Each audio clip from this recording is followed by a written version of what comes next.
നമസ്കാരം. മഹാന്മാ ന്യൂസിലേക്ക് സ്വാഗതം. ദുരന്തം മുതലെടുക്കാനും ദുഷ്ടശക്തികൾ. ഈ പിരിവ് വീരന്മാരെ പിടിച്ചു കെട്ടണം. വയനാട്ടിലെ മുണ്ടക്കൈയിൽ ഉണ്ടായ മഹാദുരന്തം കണ്ടും കേട്ടുമിരിക്കുന്ന നമ്മുടെ കേരളത്തിലെ ജനങ്ങളുടെ ദുഃഖവും ഞെട്ടലും ഇപ്പോഴും മാറിയിട്ടില്ല. നൂറുകണക്കിന് ആൾക്കാരാണ് മരണത്തിന് കീഴടങ്ങിയത്. 250-ലധികം മനുഷ്യരെ ഇതുവരെ കണ്ടെത്താനും കഴിഞ്ഞിട്ടില്ല. ഒരു ഗ്രാമവും ആ ഗ്രാമത്തിന് നടുവിൽ ഉണ്ടായിരുന്ന ചെറു പട്ടണവും അപ്പാടെ ഉരുപൊട്ടലിൽ ഒഴുകിപ്പോയി.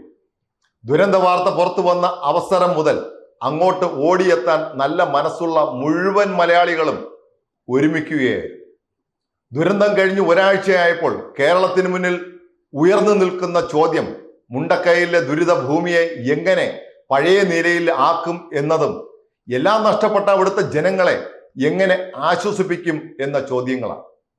വയനാട് ദുരന്തത്തിൽ സർവ്വതും മറന്ന് സഹായിക്കുവാൻ ജനങ്ങൾ സന്നദ്ധരായിട്ടുണ്ട്.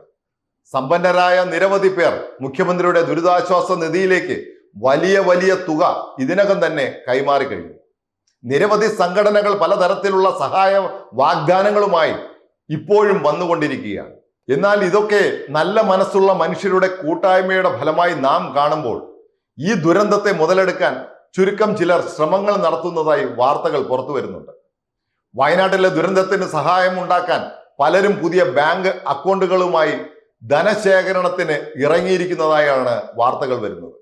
ഇത് ഒരു കാരണവശാലും അനുവദിച്ചു കൊടുക്കുവാൻ കഴിയുന്ന കാര്യമല്ല. വയനാട് ദുരന്തത്തിന് പരിഹാരം കണ്ടെത്തുവാനുള്ള ബാധ്യത സംസ്ഥാന സർക്കാരിൻ്റെതാണ്.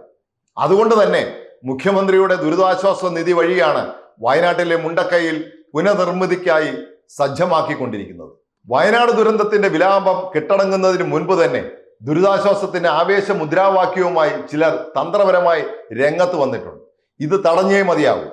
മലയാളികളെ സംബന്ധിച്ചിടത്തോളം ഒരു സവിശേഷത ഉള്ളത് വയനാട് ദുരന്തം പോലെ അനുഭവങ്ങൾ ഉണ്ടാകുമ്പോൾ എല്ലാ തർക്കങ്ങളും മാറ്റിവെച്ച് സഹായ മനസ്സുമായി ഓടിയെത്തുക എന്നതാണ്. ഈ മലയാളികളുടെ ദൗർബല്യമാണ് ചിലർ മുതലെടുക്കാൻ ശ്രമിക്കുന്നത്. ഇവിടെ ജാഗ്രത കാണിക്കേണ്ടത് മലയാളികൾ തന്നെയാണ്.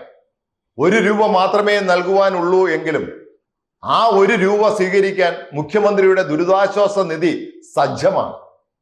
ഇതുപോലെ തന്നെയാണ് ചിലരുടെയും സാമ്പത്തികമല്ലാത്ത വാഗ്ദാനങ്ങളുടെ വാഗ്ദാന പെരുമഴ. ഓരോ ദിവസവും പുറത്തു വരുന്ന പത്രവാർത്തകൾ പരിശോധിച്ചാൽ വയനാട്ടിലെ മുണ്ടക്കൈ മാത്രമല്ല, കേരളത്തിലെ മൊത്തം പുനർനിർമ്മിക്കാൻ കഴിയുന്നത്ര വീടുകളും സ്ഥാപനങ്ങളും ഉണ്ടാക്കുവാൻ ആൾക്കാർ തയ്യാറാണ് എന്ന തരത്തിലുള്ള സഹായ കണക്കുകളുമായി വന്നുകൊണ്ടിരിക്കുന്നത്. ദുരന്തമുണ്ടായ ശേഷം വയനാട്ടിലെത്തിയ രാഹുൽ ഗാന്ധി 100 വീടുകൾ പണിത് നൽകുന്നു എന്ന വാഗ്ദാനം നൽകി. തൊട്ടുപിറകെ കത്തോലിക്ക സഭ 25 വീടുകളുമായി രംഗത്ത് വന്നു.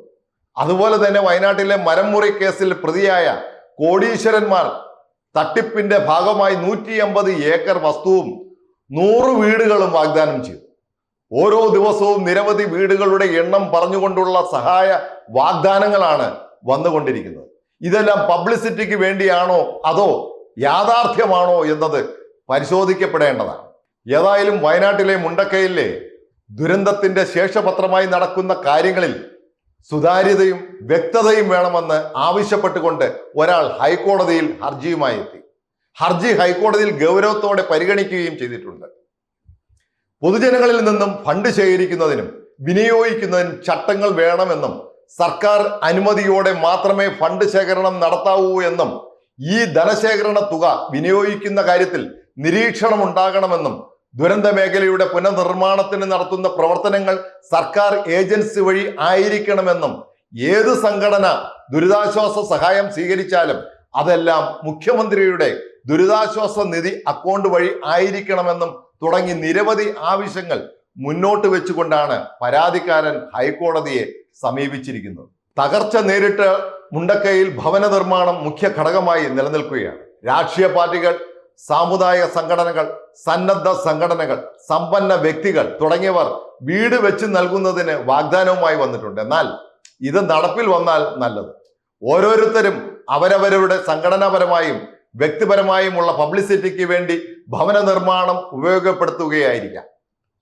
മാത്രവുമല്ല, ദുരന്തത്തിൽപ്പെട്ടവർക്ക് പലതരത്തിലുള്ള ഭവനങ്ങളായിരിക്കും നിർമ്മിക്കപ്പെടുക. ഒരു ദുരന്തത്തിൽ അവശേഷിക്കപ്പെട്ട ജീവനുകളുമായി തിരികെ എത്തുന്ന ആൾക്കാരെ പലതരത്തിൽ ആയി തരംതിരിക്കുന്ന ഒരു സംവിധാനമായി ഭവന നിർമ്മാണം മാറും.